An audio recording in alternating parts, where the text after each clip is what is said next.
Virtuous Men, a podcast devoted to sharing the lives of men of history. Welcome to Loose Unscripted.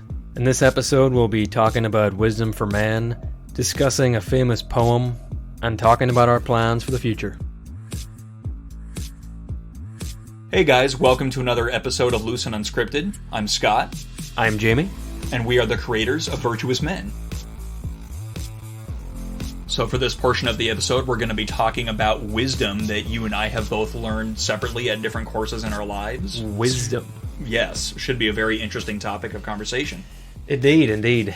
So as we were preparing to do this particular portion, I was very curious to hear your bits of wisdom that you've learned. Or just one, if you haven't learned anything else in life. Yeah, I just have one. Oh, well, that's a pretty... well, need to get out so more. Am I going first? Yeah, you're going first. Okay. So, I was thinking about this, and I wanted to be something simple. Something that everybody could kind of relate to. And so, here it is. My piece of wisdom is to not be afraid to say you don't know. And what I mean by that is, we all have this idea that we have to have this quick, well thought out answer for everything. And it's just not realistic. Mm-hmm. You know, nobody's an expert at everything. Nobody knows everything about every subject. And, you know, especially in the workplace, I think when I graduated college, I was afraid when I got my first job to say I don't know. But that's how you learn. Because if someone asks you to do something and they say, hey, I want you to do this, and you say, okay, sure, I know how to do that, but you don't know how to do it, how are you going to learn how to do it? That's a very good point. The minute you started talking about that, I instantly thought of what it was like to be in the workplace, and especially when you're first starting out and somebody explains something to you and you get it right away, and then they keep talking about it, and you're so tempted to say, yeah, no, I got it. That's instantly what I thought of when you said that. Right. And so I kind of thought of two things to go along with this. So, you don't know what you don't know. It sounds simple, but it's powerful. If you spout out a quick answer that's rubbish, two things. You're likely to make yourself look like an idiot. Yes. But also, if that person allows you to get away with that, you'll be much less likely to look into it to see what the actual answer is, and you'll believe whatever answer you gave, which may not be true. Yeah. So that's the danger of it. Another thing is, if you're in a leadership position, say you're a leader in a company or in a group, in a team, whatever, and a situation comes up and you don't know what to do. If you just kind of make it up, maybe no one wants to question you because you're the leader. And you might be stifling someone's creativity, someone who has a really novel idea of how to solve that problem, just because you're the leader and you gave an answer and everyone's now afraid because, well, that doesn't make sense to me, but maybe it's because I don't understand because I'm not the leader, I'm not the superior or whatever. Right. So I think my challenge for the listener is, this week, put yourself in a situation where you can say, I don't know. And use those words, I don't know, and see what happens. You probably don't want to do it in an interview, but yes, any other situation, even with your kids, kids, my gosh, my 5-year-old asks a lot of questions and that sometimes I don't know the answer. And it can be a little intimidating to say I don't know to your kid because you're supposed to have the answers. Right, you're dad, you're all-knowing. You're the family oracle. But I think we can teach lessons to our kids too by saying, I don't know, let's go find out together. And in that, you don't just spout off what you think it might be. You encourage them to realize and recognize when they don't know, and give them the tools and the skill to go and find the answer themselves. Yeah, that's a really good point too, is that you're taking this thing that you feel like you should know the answer to, and you're turning it into a learning experience. Right. And revealing in that the joy of learning, because I think a lot of people don't like to learn, or they assume that they don't have to because they have a smartphone that has access to the entire some knowledge of history. Right. And I love what you said there. Like it's a lesson, it's a journey for a kid. They're very rarely gonna remember something if you just tell it to them. But if you give them a lesson and they go on a journey to find the answer, they're gonna remember that. They're gonna remember, oh, I didn't know, and then I did this, and I did some research, and we did maybe a little experiment to say, oh yeah, that is how it works. They'll remember that. They're not going to remember it if you just give them a quick, easy answer that may or may not be true. Yeah, that's a good point. And, I mean, ultimately what this comes back to is humility, because it takes humility to admit that you don't know and to come off like a fool, you know? Because that's one thing I feel like men in particular want to avoid at all costs is appearing like a fool to other people, especially his peers or to people in authority, because that's a very vulnerable position to be in, but it's the humble route, and humility is ultimately the better way. That's right. There you go. Good wisdom. There you go. Wisdom. I am truly a man now. The wisdom of saying, I don't know. All right, Scott. So what is your word of wisdom? So the thing that I have most learned in life is, well, nothing, really. This explains so much. I know. Whoa, that got deep. So I guess for me, this is something that's kind of happened fairly recently in my life where I'm kind of thinking about truths or things that are inspiring to me or basic bits of wisdom that I've learned. And for some reason, they come to me in 2-word sentences, which sounds a little strange, but I just think of something like this is a basic truth that you can sum up in 2 words. And I think of those randomly, and they just come to me unexpectedly sometimes, and I think, I have to write this down. Like, this is part of a creed that I can build my life around that's grounded in something true and meaningful. And I just have 7 of those right now, so I'll just read them off. And these have all come to me, I'd say probably in the last 3 or 4 years. That's pretty cool. Yeah, so I'll just read them off to you. They're not in any particular order, but these are just ones that I've learned that have really inspired me. So, number 1, chase excellence. Number 2, suffer well. Number 3, don't assume. Number 4, know history. Number 5, be valuable. Number 6, honor women. Number 7, defend truth. Wow, you need to put these on a t-shirt. Yeah, or a coffee mug, right? I like that. At the very bottom, so as I drink, I can just see the virtue at the bottom of the mug there. You need to make 7 coffee mugs and then... So, number 1, chase excellence. I think that you can just apply that generally to every aspect of your life. With whatever task you're doing, whatever role you've been given, chase excellence in that and destroy anything that could get in the way of that, you know? Yeah, and excellence can come in anything. It doesn't have to be... Yeah. You don't have to be an exec at Microsoft, you know, it can be anything at all. Right, exactly. Like, it goes back to that great line from The Last Samurai about devoting themselves to the perfection of whatever they pursue. To me, that's what that is. So it's chasing excellence in every aspect of your life, no matter how small. Like, whether it's a position at work or the method by which you brush your teeth is be excellent at it. And like number 2, this is one that I'm kind of learning recently as I've kind of confronted my own issues in life, is suffering well. The whole idea of suffering in general is so off-putting to people. We live in a society that tries to limit the amount of suffering as much as possible. But I feel like as you grow older and you start to realize what life is suffering.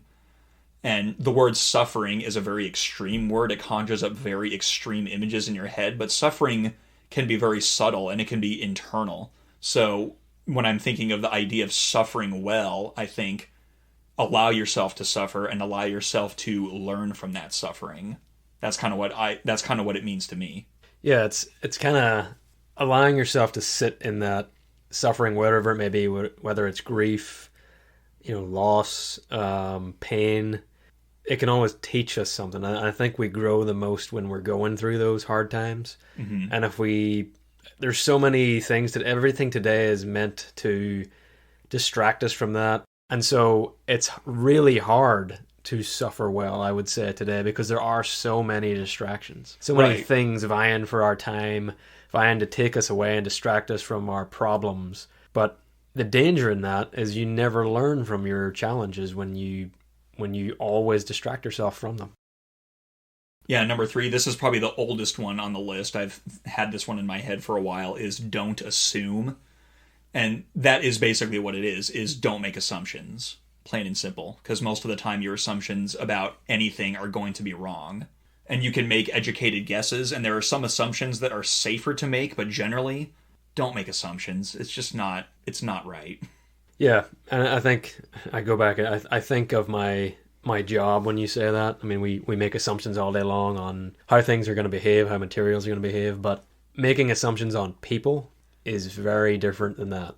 In assuming people's motives, assuming why someone is where they are in life, very, very dangerous to do. Absolutely. And that's the sort of thing that can undermine your family and your friends and your relationships, the things that matter most to you. Making false assumptions about someone in your family or your friends, that can do severe damage. Assuming what people believe, not so much who they are, but what they believe, that's very dangerous as well. Right, and why they believe it. Right, especially in this politically charged climate that we're in, that's particularly dangerous to do. Yeah, they believe this because they're evil. Right, or I saw this thing in their house, or they were wearing that particular shirt, or something like that. And then you suddenly have developed your entire view of this person based on that, and it's all based on assumptions. Yeah. So, yeah, don't assume. Don't do that. It's not a good idea. And number 4, this is kind of this one has come to me as we've done this project, is knowing history. Yes. So important. And that's something that I have learned, I think, throughout the course of this project, really, has really opened my eyes to how important it is to know history. Indeed. It's extremely important to know that stuff, because I think ultimately at the end of the day, like in the book of Ecclesiastes, what is the refrain throughout that book is nothing is new under the sun. Yeah. And we in our time, it's very easy to look at the things going on around us and think that humankind has never experienced anything like what we're going through. Yeah. But then as you start to learn history, you learn this is nothing new, what we're dealing with. The word that's been overused maybe the most in the past 2-3 years, unprecedented. Yes, that is very true. Yeah. No, it's not. So there's nothing new under the sun, people. So it's important to know that. And it's a great way to kind of just keep your head about you, because it's very easy to get terrified and scared of everything going on around you. But when you realize that this has happened before and people have overcome these things, whether as an individual or as a culture, it can give you some sense of optimism about the future.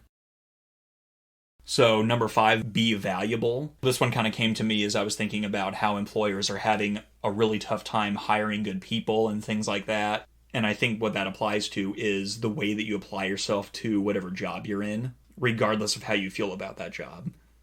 So if you show to your employer that you are a valuable person, that you contribute a lot to that job, then they're going to see that and they're going to notice that.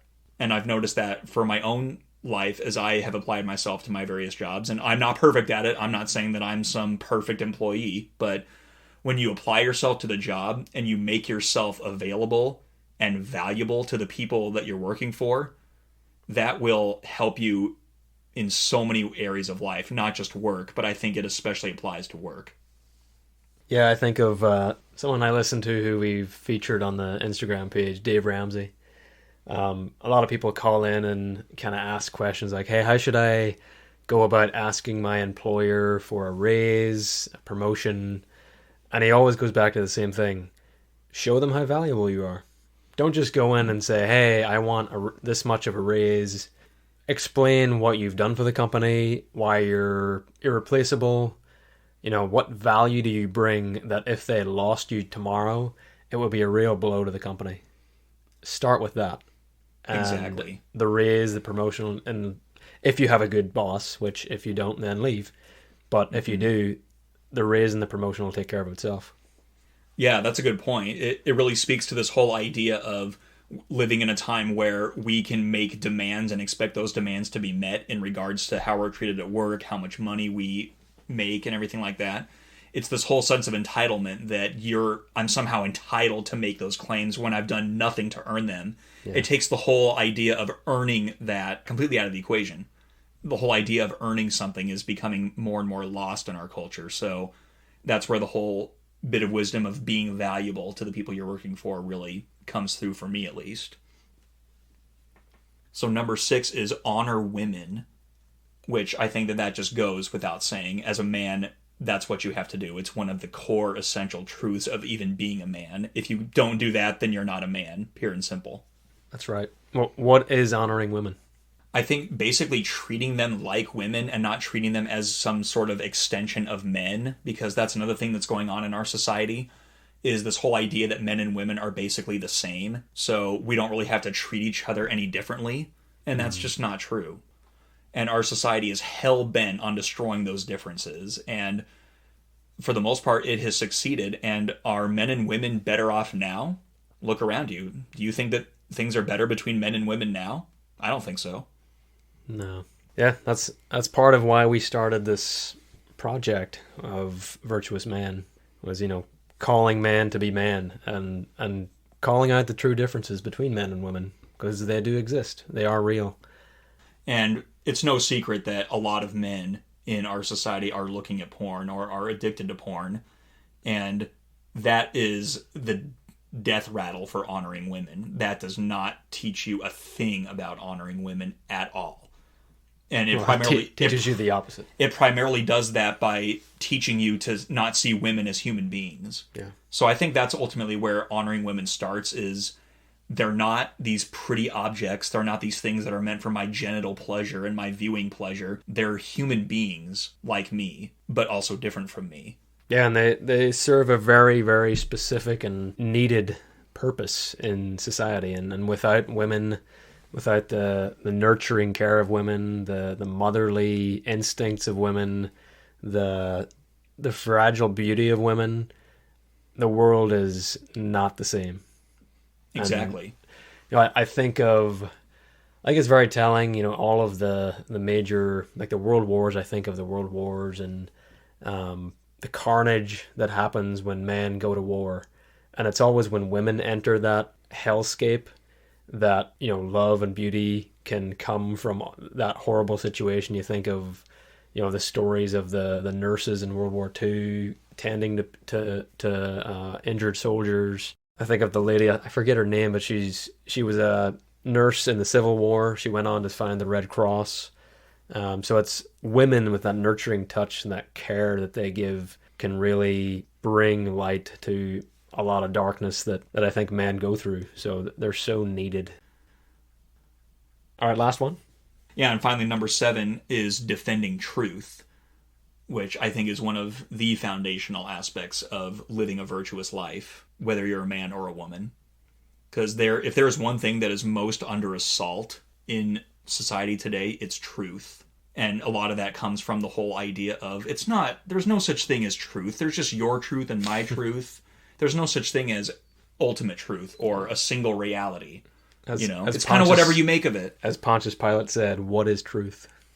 Exactly. So, and I feel like this is one of those 2-word phrases of wisdom that is going to require a lot of us in the days to come, is defending truth, because it is under assault like nothing else in this society, and we got to stand up and fight for it, and that's going to require sacrifice. So, and I'm speaking just as much for me as for you and the audience, is that we need to stand up and defend the truth like nothing else. Yeah, because without truth, what do you have? Right. And we live in this society of placing the individual above the group, and it all comes down to, it's just truth is what I make of it. It's my reality. It's my truth. How are we doing as a society with that idea?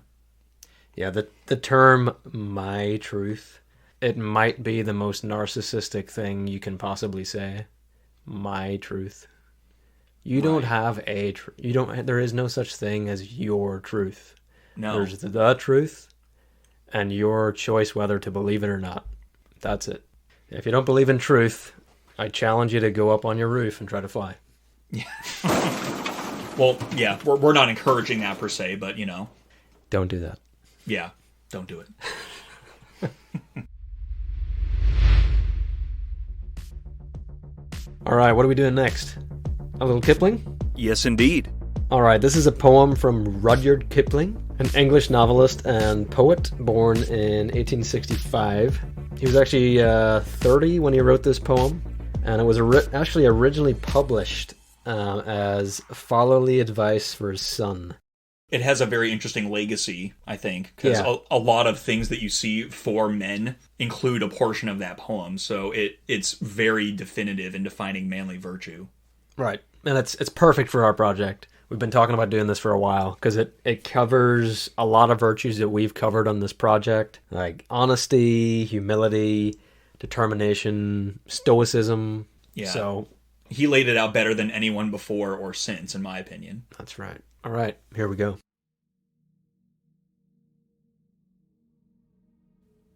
If you can keep your head when all about you are losing theirs and blaming it on you, if you can trust yourself when all men doubt you, but make allowance for their doubting too, if you can wait and not be tired by waiting, or being lied about, don't deal in lies, or being hated, don't give way to hating, and yet don't look too good, nor talk too wise, if you can dream and not make dreams your master, if you can think and not make thoughts your aim, if you can meet with triumph and disaster, and treat those two impostors just the same, if you can bear to hear the truth you've spoken, twisted by knaves to make a trap for fools, or watch the things you gave your life to broken, and stoop and build them up with worn-out tools, if you can make one heap of all your winnings, and risk it on one turn of pitch and toss, and lose, and start again at your beginnings, and never breathe a word about your loss. If you can force your heart and nerve and sinew to serve your turn long after they are gone, and so hold on when there is nothing in you except the will which says to them, hold on. If you can talk with crowds and keep your virtue, or walk with kings nor lose the common touch, if neither foes nor loving friends can hurt you, if all men count with you, but none too much, if you can fill the unforgiving minute with 60 seconds worth of distance run, yours is the earth and everything that's in it. And, which is more, you'll be a man, my son.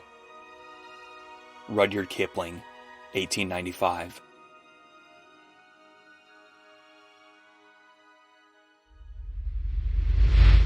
So the first line that really stands out to me is, if you can trust yourself when all men doubt you, but make allowance for their doubting too. And this for me it's self-confidence tempered with humility.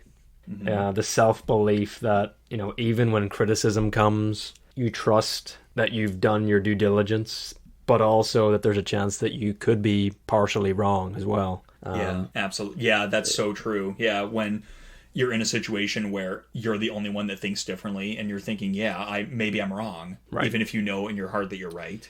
Right. And I think we should give an allowance for doubting, for sure, and criticism of others, because we're not always right.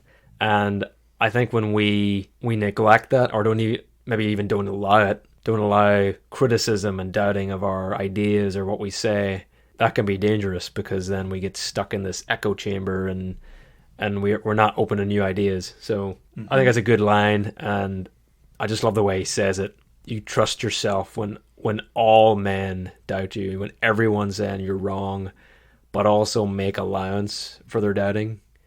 And that allowance is a good word, because he doesn't say just let it all in, but give an allowance. And what's an allowance? It's a set amount. Mm-hmm. Don't let it all in. Don't listen to all the noise, but choose certain people that you trust to criticize you. Yeah. And after that, ignore the rest. Yeah. I know. Well, thinking of this right here, the first person that came to mind was one of your heroes, Sir Winston Churchill. Yes. Yeah, just thinking about Churchill and how I remember from your episode you talked about, I think it was later in life, or maybe he did this all throughout his life, maybe you can correct me, where he would listen to both sides, even though he kind of had a good idea of what he felt about a situation. Yeah. But he would be willing to listen, even if the people he's listening to are not correct. He was still willing to hear them out. And then in doing that, maybe he would learn something that would help him to change his mind. But he seemed to have a good idea of what was true and what was not. Yeah, I think one of the quotes he's famous for, of his many famous quotes, when he became prime minister, he had his cabinet. They form their cabinet and they're able to choose whoever they want. And most people just surround themselves with yes men. He surrounded himself with rivals who were not confident of his ability to lead the country in wartime. And that was important, because when he thought they should definitely do this thing, he always had that counter example, that counter opinion of, no, we should do this and here's why. And he was able to temper himself with that. So the next couple of lines really stand out to me, and I'll skip a little bit, but this is kind of all in theme. There's kind of a break in the poem where he talks about other things, but it's all kind of connected to what I'm talking about. If you can dream and not make dreams your master, if you can think and not make thoughts your aim, if you can make one heap of all your winnings and risk it on one turn of pitch and toss, and lose and start again at your beginnings, and never breathe a word about your loss. I think that final line right there is the one that really stands out to me in this whole poem, surprisingly, is about never breathing a word about your loss, and how there is so much of the opposite of that in the world today, where people are so quick to talk about how oppressed they are, how much they're suffering, or how much they deserve empathy or whatnot. And it's kind of like what victimhood. Right, exactly. And just talking about bearing your losses with stoicism and dignity. That's just what I love about that, especially in the beginning there, about having dreams but not making dreams the goal. Because like another one who comes to mind is Shackleton, who we've done, how he repeatedly had his dreams snatched from him, and yet he still went on to do great things. And you look at his life, and if he looked at his life, he probably would have seen himself as a failure. And yet we look at him now as one of the greatest men that ever lived. And yet his life is peppered with failures and his dreams being taken from him. And yet look at what he did, and look at the way that we talk about him now. Like, we don't look at him and go, oh man, what a failure. No, we look at him and go, oh my gosh, I want to be that. Well, it's amazing that someone whose greatest failure is the reason why they're known, and it's not for a bad reason. It's for what he made of the failure. Right. And I think that that's what these lines in If are really getting at, is have dreams, pursue those dreams, and take risks. And if the risk doesn't pay off, dust yourself off, get back up, and keep moving. Right. And don't fret, don't talk about it, don't try to force other people to empathize with you or feel sorry for you. You know, another person I think of a post that you did was Chadwick Boseman. Yeah. When you think about never breathing a word about your loss, never, you know, he went on knowing he was terminally ill, right? And didn't seek for years. Didn't seek empathy from people. He just went about his business.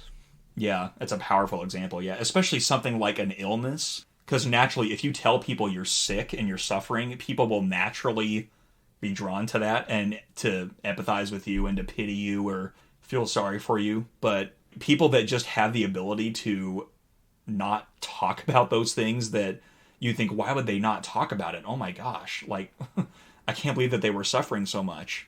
And yet you look at it and go, wow, that's actually very inspiring that they didn't allow that to become their life. Right. And I don't think it's saying, you know, never talk about when you're struggling with something. It's more, don't do it for the pity that you're going to receive. You know, if you're struggling with something, for sure, tell people. But I think for him, it was he wanted to get on with the life he still had. He didn't want his terminal illness to define the rest of his life.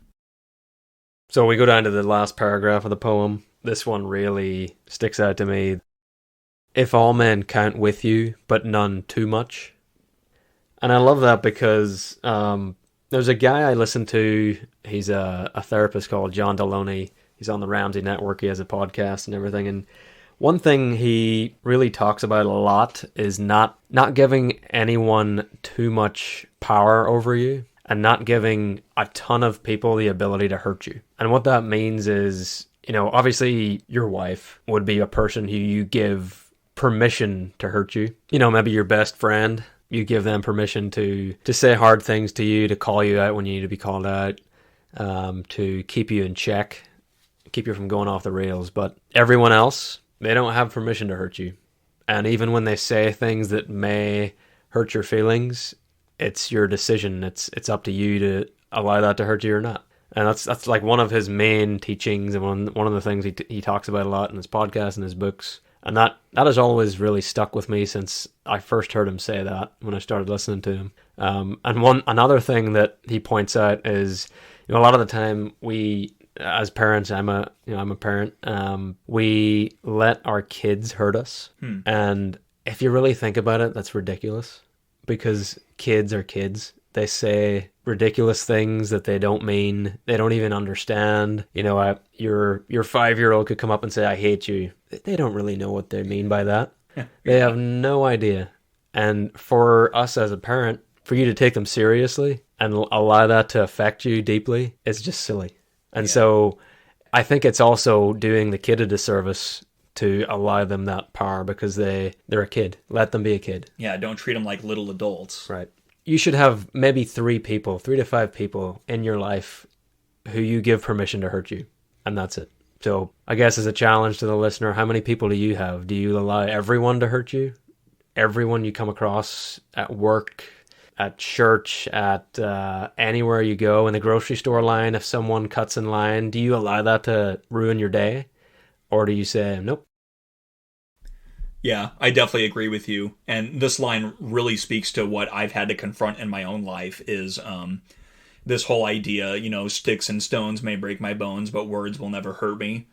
It's one of those things that sounds good, but no. When you are really being honest about it, words do hurt, especially from people who don't love you, who maybe hate you or don't like you at all. Their words can be really hard to bear. At least for me. I don't know what it's like for you, but I know some people are more hurt by when loved ones do that, but I've never had that much from loved ones because I know that they love me. So even though they say things that are hurtful, it's easier for me to bounce back from that. But from people that don't like you at all and maybe hate you, for me personally, that is a lot harder to get over. But then it all goes back to, well, what kind of power are you giving them over your life? And when you think about it, this person doesn't know me. They don't know who I am. They don't define me. They don't get that privilege. They don't get that honor. So yeah, I've definitely had to deal with a lot of that particular thing that line is talking about in these past few years of my own life. So it's been very challenging, but also very rewarding because often those things will come back to me in my mind. And I think exactly what that line says. Well, how much power are you going to give that person? Yep. It's up to you. All right. You got one more? Yeah. Just the wrap up line for it. I think I feel like the final line is, or the final few lines are the sort of things that I think a lot of men really need older men to tell them, like people who are their mentors or their fathers. In the poem, he's wrapped up everything, and he kind of wraps it up with these lines. Yours is the earth and everything that's in it, and, which is more, you'll be a man, my son. It's just very powerful stuff when you think about it, is someone telling you, if you do these things, if you live a virtuous life, you will truly be a man. Yeah, and I don't know if it's straight from that reference, but when he says yours is the earth and everything in it, is that a reference from, I believe it's Psalm 89, when it says the heavens is yours and everything in it? Yeah. The heavens and the earth. I know, every time I've read that, I've wondered the same thing, if it's come from that portion of Scripture, or if he just kind of made it up. I don't know. Right. It has a ring of Scripture to it, though. It does. Yeah. Well, it also reminds me, too, in Proverbs, in the few first books of Proverbs, it's written as if a father is talking to his son, and he often will say, like, my son, listen to my words. Yep. So it just has a biblical quality to it of, you'll be a man, my son, Like, how many of us have ever had men in our lives give us that measure of assurance where if you do these things, if you live this way, if you live the virtuous life, you'll be a man, my son. Yeah. I just love it. It's such a great summary of everything. Yep. And a challenge to dads of boys, of men, if you've never shared this poem, read this poem to your son, make sure that you do. Because this is the essence of what we as men should be building our sons up to, giving them this goal of manhood to reach and an outline of what being a man is. And it's hard to find a better example than this.